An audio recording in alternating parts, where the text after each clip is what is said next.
was born in Melbourne, Australia. Yeah, and I grew up a lot of my teenagehood on the Gold Coast in Queensland. So I started there as a hairdresser actually, and before I knew it, I went to Tony and Guy in London. So I finished studying there, and then I came to Greece. That was early 90s, and I started working in the industry as a freelance hairstylist. So I started working really well here. I was one of the big 5 hairstylists in the country. So I worked with a lot of singers and actresses, and did photo shoots and advertising and all sorts of stuff. So from here I went back to Australia afterwards, and then then before I knew it, I was in LA. I was working in Hollywood in the whole glam industry for about 3.5 years approximately, and then later on from Hollywood I went on to came back to Greece. Then there was the economic crisis, and before I know it, I was invited to go to Bollywood, to India. I never knew there was such a huge industry there, and I ended up, India just kind of adopted me, and I was the first hairstylist on stay in the country, foreign hairstylist, and I've been there for the last 8 years, working as one of the top hairstylists in the country and working with the biggest stars in the industry. So yeah, it's been an amazing journey, yeah, really interesting experience.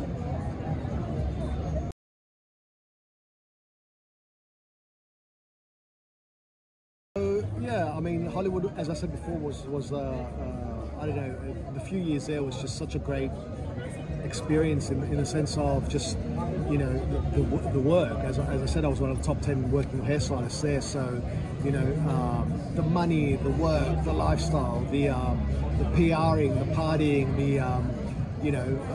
working with very famous actors and names, and traveling and seeing the world and meeting people, and it was all very full on.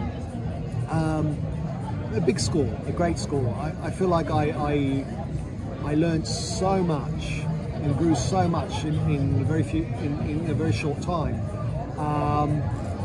For me, and the biggest thing about it was I was always seeking and searching. So a lot of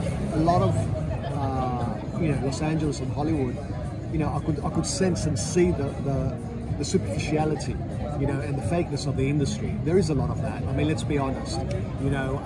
It's all over the world in all these industries, but really prevalent in the States, in Hollywood.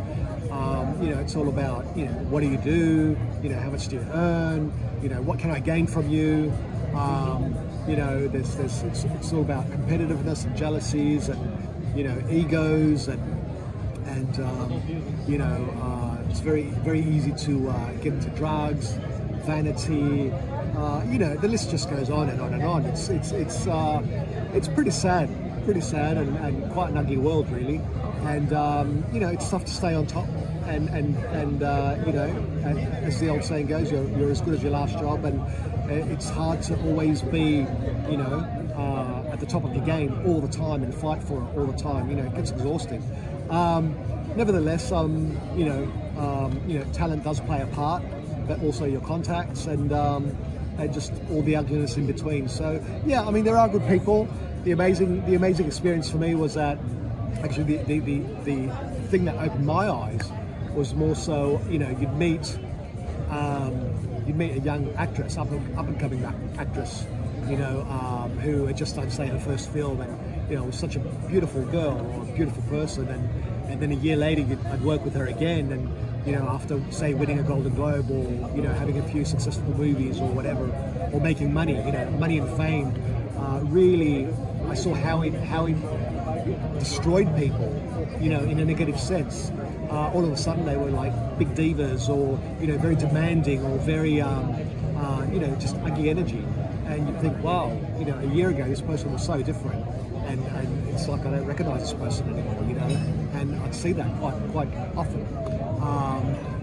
There are those rare beautiful people as well, girls that come from good families with ethics and morals, and they tend to keep it together a lot better, and you know, can grow beautifully. But it is a rarity these days in the industry. We all see how it goes with most of the stars and most of the actors and celebrities. And you know, this translates, this moves into the world of fashion as well, and modeling, and you know, in every big industry in the world.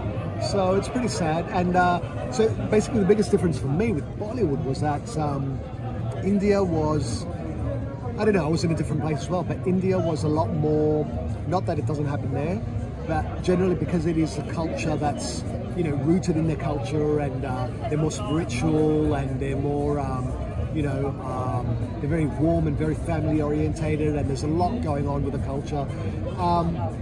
For them, it's not so much about, oh, I've worked with such and such, or I've worked with such and such. They don't care. For them, it's, you're talented, great, and it was a building of relationships with the actresses.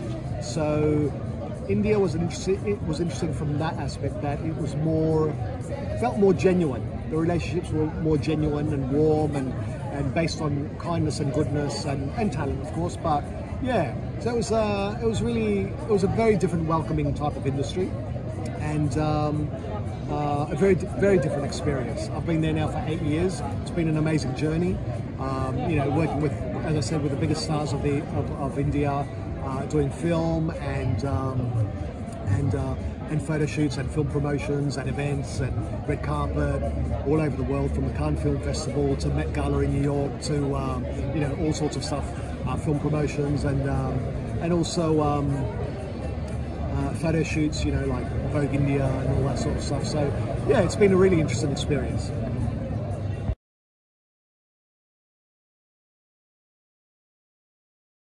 For me was, I mean, from a young kid, I was always seeking and searching. I was, you know, I was an observer.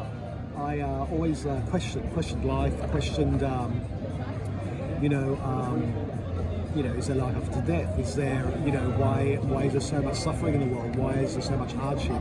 You know, I was always questioning. No one could give me those answers. So I started seeking and searching from a young age. I was reading Buddhist and Taoist books for my teenagehood. I also went to Mount Athos in Greece, so I explored Greek Orthodoxy. You know, I stayed there for 4 days and 4 nights in different monasteries, and spoke for hours and hours with you know, monks there, and didn't find the connections and the answers I was looking for. And basically, to cut the long story short, Hollywood was such a huge school for me that I also, you know, I mean, I got involved in a lot as well. So for me, and I could sense all this superficiality and fakeness, and even though I was doing super well, I decided to let it go. I had a near-death experience on a job, and had a divine experience. So that kind of you know, opened my eyes a lot, and I knew that there was so much more beyond, which was so much more important than the bubble, you know, the fake bubble of the fashion industry, and the glam industry that I was living in, you know, that none of that was really important. So leaving LA, I went back to my parents in Australia, you know, connected with them, and my first job in Australia at the time, I met a makeup artist who practiced Falun Gong, Falun Dafa. So that's an ancient Chinese practice of mind and body. So we had a bit of a chat and connected, and told a bit about my past, and so she said, you know, we want to come learn the practice, the exercise next week. It's all free, because, you know, spirituality and true knowledge and goodness comes from the heart. You don't pay for it. There's no monetary exchange. So that was a really big, you know, tick for me. It felt really good, and the fact that it was based on the universal principles of truth, compassion, tolerance. The fact that it was the perfect balance of mind and body. So yeah, you have your exercise part of opening all the energy channels of the body, you know, upgrading your energy levels, positivity, health, and that's done through 5 exercises for standing and sitting meditation. But then there's the internal cultivation part. So it's, you know, enlightening and working on your heart and mind nature, your inner self, which is so important.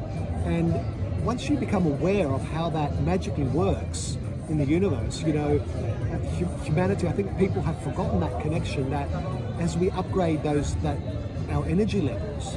You know, we attract different situations and different people. It's all part of, you know, what we call karma, or good and bad, you know, these energies.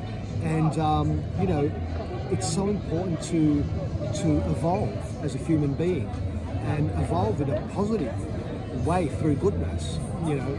And so, yeah, I've been practicing now for 17 years or so, nearly 18 years, and it's been amazing. So leaving, so going back to that story, I went to the park, I learned the exercise, and it's been, wow, what a journey, it's been amazing. So as I said, I've been practicing for a long time now, and so I came to Greece. I bought a property here in 2009. I wanted to live here, but then there was the economic crisis. And so that kind of, I was like, okay, don't be attached to this country. You know, I was getting ready to go back to LA, but I was invited to go to India, to Bollywood. So that was a huge turn for me.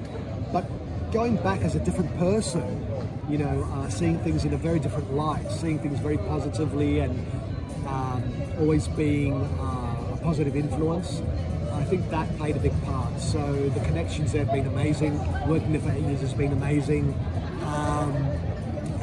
Yeah, I see everything as growth, you know, and it's a beautiful thing to be healthy, feel healthy, have a positive impact on the people around you, and also evolve as a person, but also still do what I love creatively. So still be creative and create beautiful aesthetics and beautiful images, and you know, so yeah, it's been an amazing journey.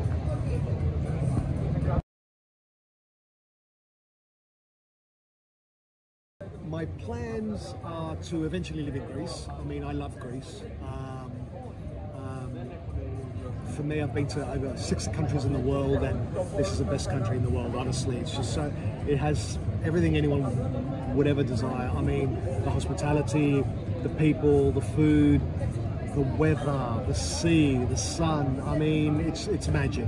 You know, and even though I come here every summer and every Christmas, you know, I leave with a heavy heart.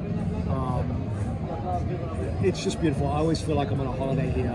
Even if I'm working here, I still feel like I'm on a holiday here. You know, it's just a very different vibe of life. And I really wish that the Greek government, you know, looked after its people more, and the aesthetics of the city and the country, because it's such a shame to you know, the graffiti and the dirt and you know, so many things. It's really sad, because it's such a magical country, and you know, if only we had people who cared more, I think it'd just be beyond. So yeah, eventually I do want to be based here. You know, I'll still work overseas and come and go, but I do want to be based here, and I'm really looking forward to renovating my property in the village, and you know, living a quieter lifestyle, and yeah, traveling and work. You know, that doesn't stop, but definitely want to be based here in Greece. Yeah, what a beautiful place.